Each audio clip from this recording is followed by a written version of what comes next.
Hello दोस्त, हमें हम लोग जानेंगे इस कंपनी के बारे में। तो इस कंपनी में देख सकते हो 9% ऊपर ही क्रश किए हैं। 5 भी देख सकते हो 5% लॉस। 1 महीने में 1% के पास रिटर्न।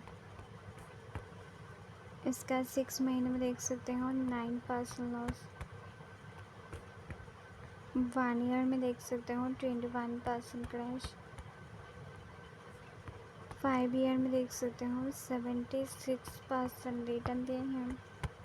1 देख सकते हो लॉस, ग्राफ पहले ऊपर था अभी डाउन में है।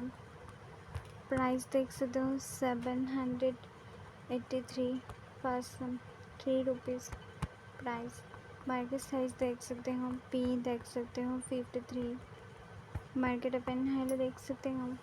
क्या आप भी इस कंपनी के शेयर होल्डर हो या दूसरे कंपनी का, मुझे भी कमेंट करके बताना।